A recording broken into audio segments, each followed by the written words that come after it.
Sosyal Evliya Şeyhimiz Hazretleri'ne. Bunlardan da Siyahyan'ın tozuyum. Onlara 3 Fatiha, 3 İhlas, bir Fatiha buyur. Sonra bana emrederse ben dünyayı o taraftan bu tarafa aktarırım. Aman. O kolay. Ben hizmetteyim orada. Kapıda dururum. Ya.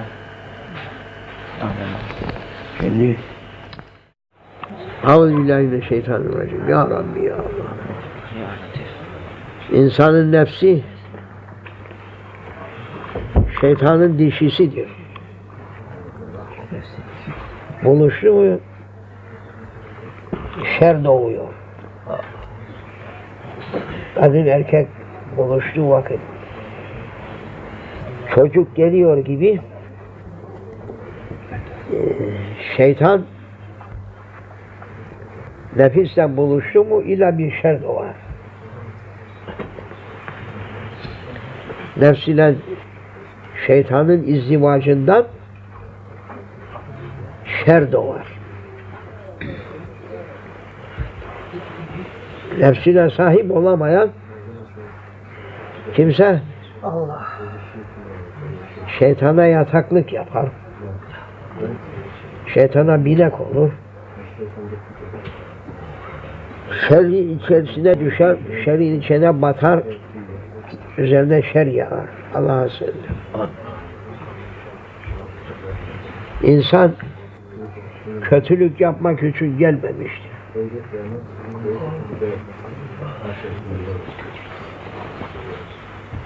Hayvan teper,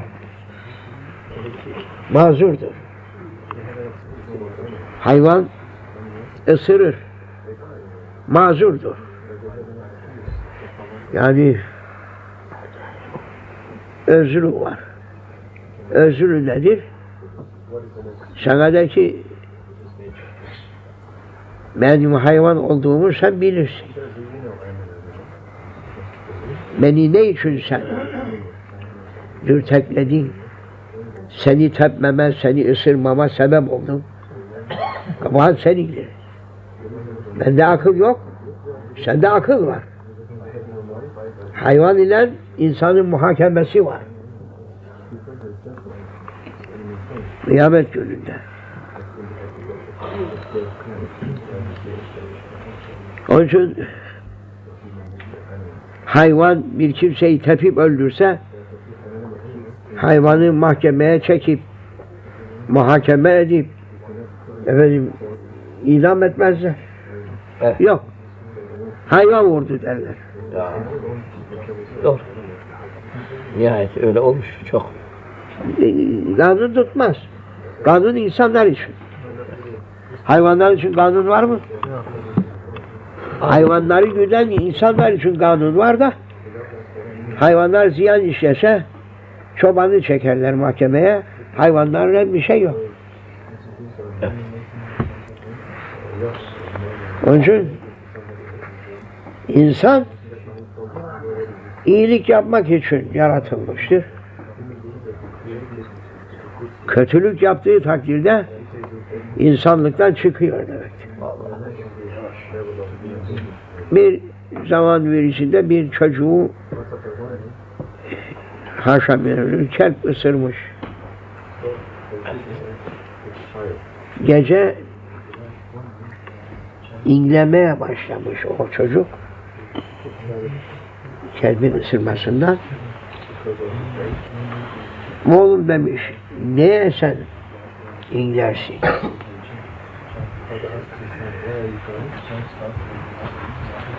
Babam demiş, beni köpek ısırdı.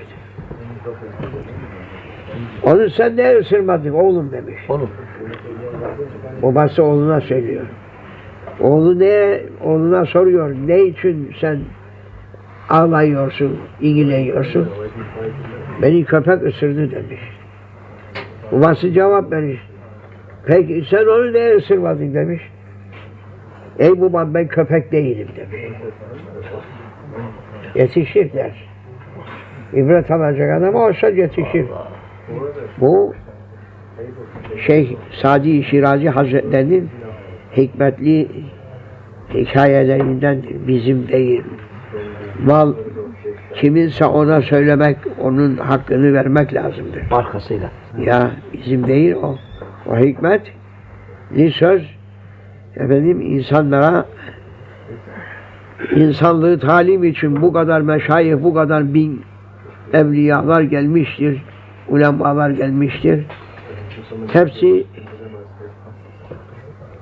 Hepsine insanlara insanlığı öğretmek için gelmiş.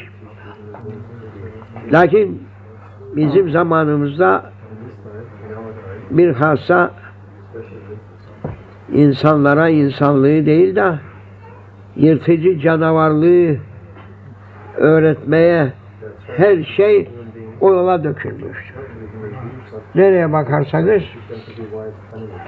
insanları daha fazla canavarlaştırmaya, daha fazla vahşiliğe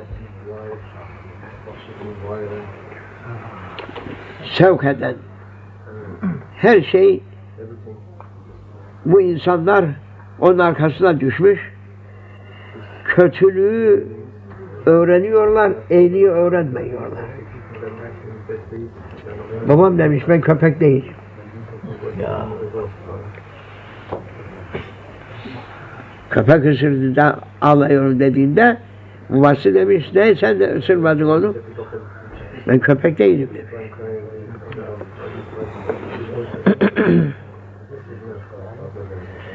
Yani sana karşı efendim insanlığını yitiren seviyesiz kimselerin seviyesine sen düşmeyeceksin. Asıl budur da tabii İzzet-i nefis derler şimdi insanlar.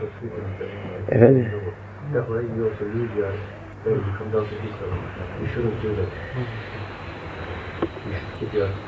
Ehazethul İzzetü bil isim.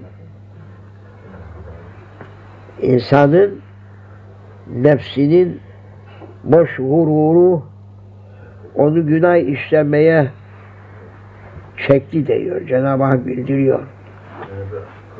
Güzel söylesen ters anlar. Seninle kavga eder. Seninle muharebe eder. Bir sözü kaldıramaz. Bilhassa nasihatı kabul etmez. Şimdi bu zamanın insanına efendim sövsen kabul eder. Çok hoşuna gelir. Nasihat etsen sana küfür eder. Seninle kavga eder. Sövmek hoşuna gelir bu zamanın insanlarına. Söv. Ama nasihat edeyim deme. Hemen tepeye biner. Sana küfreder. Seninle boğuşur.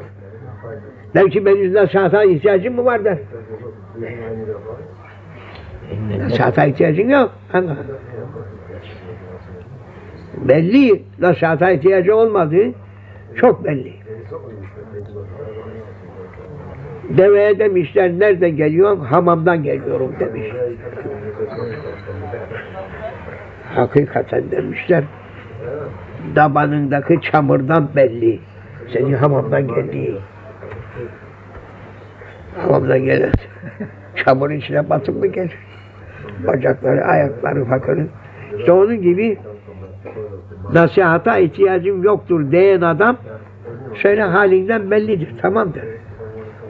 Tamamdır. Sen nasihata senin ihtiyacın yoktur.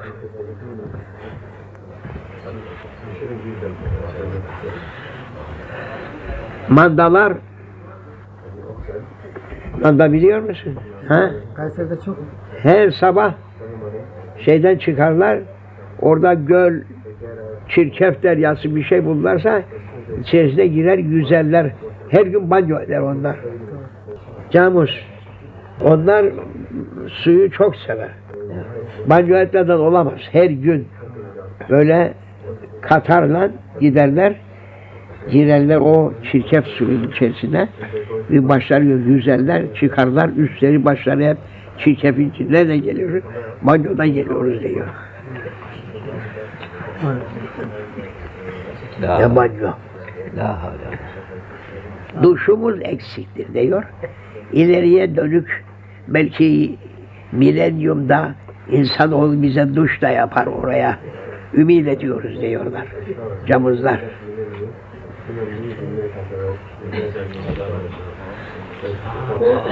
Kirli olduğunu, murdar olduğunu kabul etmiyor 20. asır insanı. Temiziz diyor.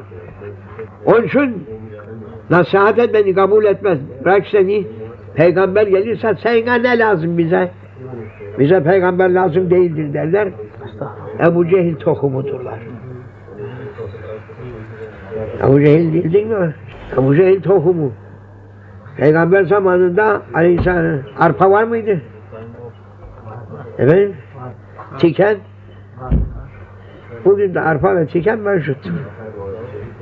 Nesilleri ingiraz bulmuş değildir. Nesilleri devam ediyor. Onun için insanların içerisinde de kıymetli olanı, kıymetsiz olanı.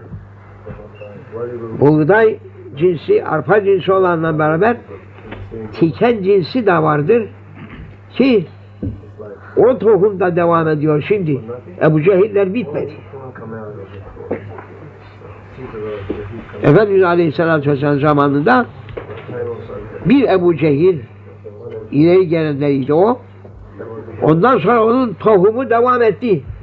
Şimdi hesaba gelmez. Ebu Cehillerin hesabını kompütörde bitiremez. O kadar çoğaldılar. Allah bizi onlardan etmesin. Amin. Nefs, insanın nefsi şeytanla buluştu mu bir şer doğar. Çünkü insanın nefsi dişi şeytandır. İnnen nefse la emmâratun bis-sû'i illâ mâ rahime Rabbi. Sadakallahul azim. Allah'ın rahmetini isteyen aman ya Rabbi beni nefsin eline bırakma dediği vakitte Cenab-ı Hak gözetir. Ama Cenab-ı Hakk'a iltica etmeyen adam nereden kurtulacak? Batağa düşen insan kendi kendine kurtulayım dedik sonra çırpındı sonra batakta daha batar.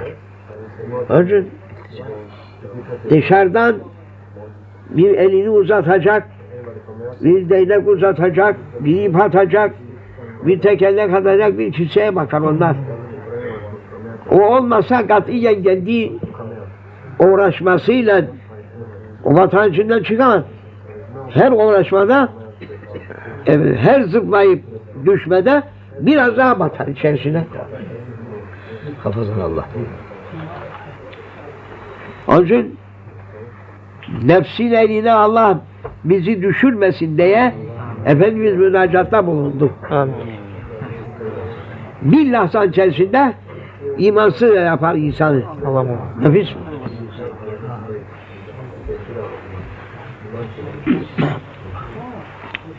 İman yolunda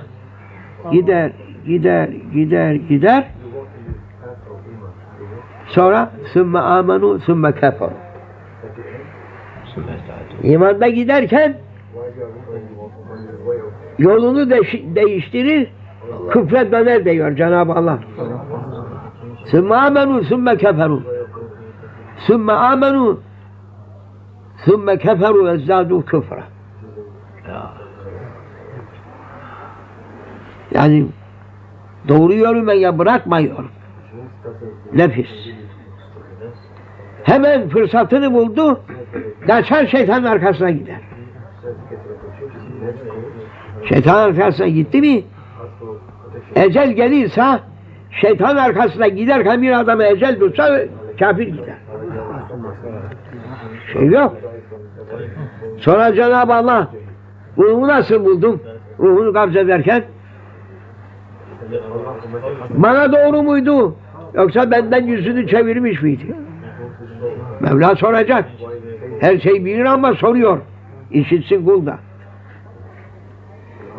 Yüzü ne tarafaydı? Kıbleye çevir. Ey çevir, yan yatır. Ya dünyada kıblenin yüzünü tarafını bilme. Herifi istediğin kadar döndürsen kabrin içinde. Döner mi? Aman yarabbim. Allah'ım. Kıbleye döndür diyor.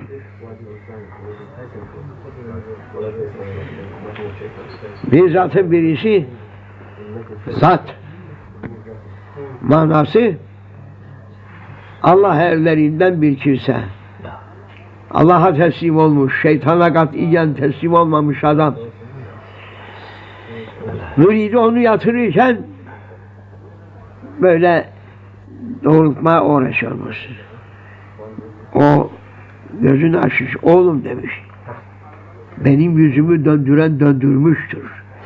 Senin döndürmekle değildir demiş. Kabrin içinde. Ya sevgili sen ölmedin.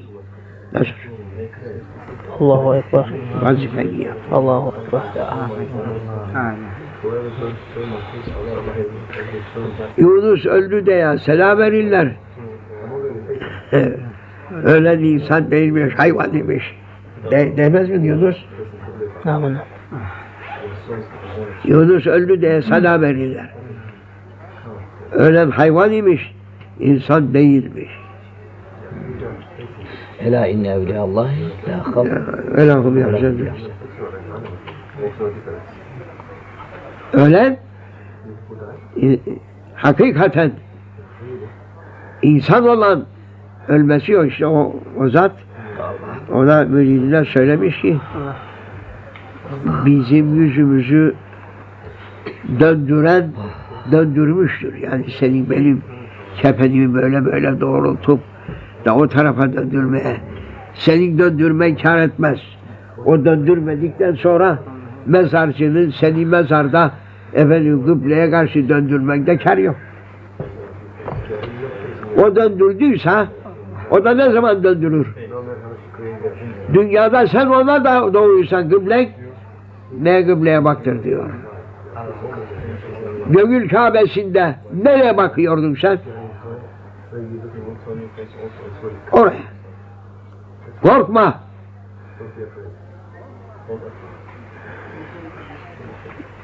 Haccac büyük ashab-ı kiramdan Zübeyir İbni Avvam Hazretleri'ni şehit etti o. Hazreti Zübeyir'dir. Da onu boynunu vurdururken yüzünü kıbleden döndürün demiş. Gülüyordu.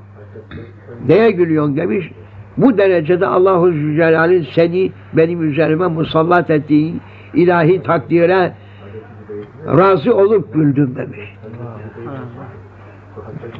Kıbleden döndürün aşağıya başını. Başını aşağıya indirip şehit etmiş o. Haccac-ı Zalim sonra dalları diktiği vakitte öyle tabir etmek lazım ona. Rüyada görülmüş de sana ne gibi muamelede bulundu Cenab-ı Hak diye sorulduğunda demiş ki ben kaç kişiyi nahak yere cellada teslim ettiysem, boynunu vurdurduysam onun yerine kısas olarak bir defa benim boynumu vurdurdu. Ancak Peygamber ashabı Zübeyir Hazretlerini ben onun boynunu vurdurduğum için 70 defa benim boynumu vurdurdu diyor. Kısas. Netice yani gönlün ne tarafa? Dünyada nereye bakıyorsun? Evet. Şeytan arkasından bir adım attın, ecel yetişti, hemen o kimse imansız gider. Çünkü soracak, kimin arkasındaydın? Şeytan arkasında gidiyordu, bitti. Onun için tehlikedir. Onun için Büyüklerin huzurunda küçük günah diye bir şey yok diyor. Hepsi büyüktür. Neden? Allah'a asiliktir. Küçük günahta da Allah'a asisin. Büyük günahta da Allah'a asisin. Cesaret etme.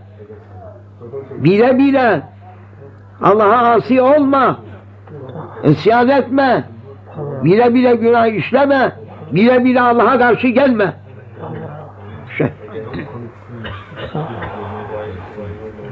Küçük günahda biz ulema, İslam uleması, Allah onlara rahmet kapılarını alsın. Onların tasnifidir, ümmeti hafifletmek için. Mesuliyetlerin, çünkü küçük günaha iptila çoktur. Tütün de içer hocalar bizim. Nerede küçük günahtır. Zararı yok. Büyük deseydi batacaklardı. Mihrapta okuduklarını şaşıracaklardı. Kendilerini şaşıracaklardı. Küçük günah 3 defa tekrar edilirse büyüğe döner diyor. Büyük günah istiğfar ile küçülüp yok olur. Küçük günah ısrar edildik sonra büyük günah olur. Küçükten de sakın.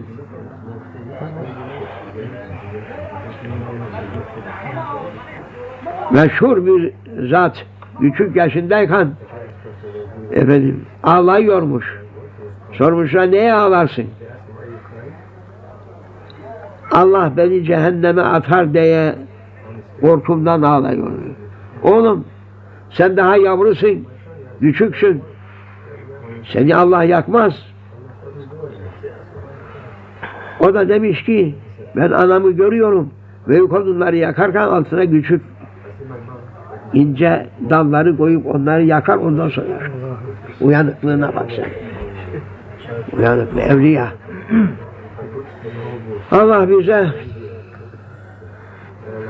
hakiki tövbeyi nasip etsin.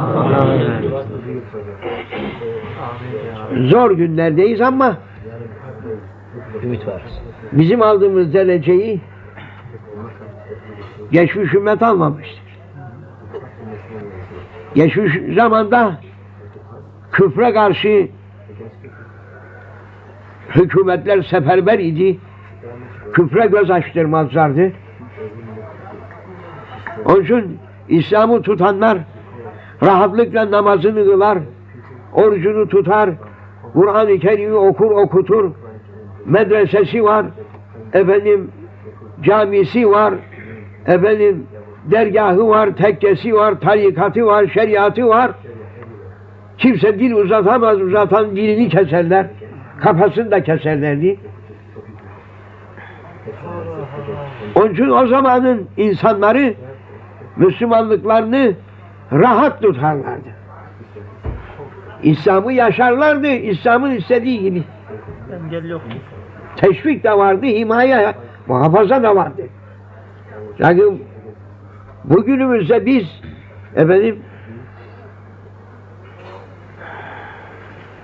İslam'a göz açtırılmıyor.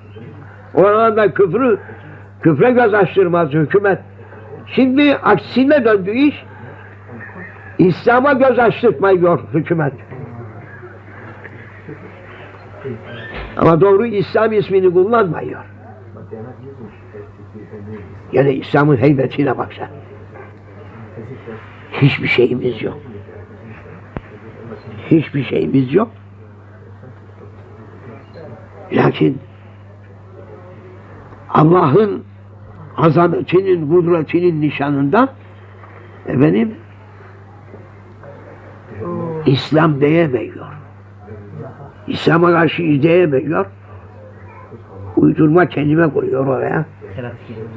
Uydurma kelimeye düşmanız diyor Allah'ım. Bizim elimizde ne var ya be Mustafa? Kırık sopa. O da elimizden alıp kafamızda vururlar. Zahir gücümüz de yok. Zibidiliğimizden Manevi gücümüz hiç yok. Öyleyken hiçbir hükümet İslam'a karşıyız diyerekten İslam'ı doğrudan kaldırıp ona hücum kendinde cesaret bulamıyor. Ordular, donanmalar, tayyareler, toplar, tüfekler, atomlar, matomlar İslam'ı hedefe koyup da buna vuracağız diyemiyor İslam'da kaybete başlar. Evet. Yani bilmem neci diyorlar. Müslümanlara diyerekten hitap edemiyor. İslam'a doğrudan hitap edemiyor. Evet. Müslümanlara doğrudan hedef gösteremiyor. İlla böyle şöyle alavera dalavera evet, yapıyorlar. Allah hak üzerinde bizi sabit kadem eylesin. Amin. Allah Allah. Allah Allah. Allah Allah. Aziz Allah. Allah Allah. Allah Allah. Allah Allah. Kerim Allah. Allah Allah. Allah Allah. Allah Allah. Subhanallah.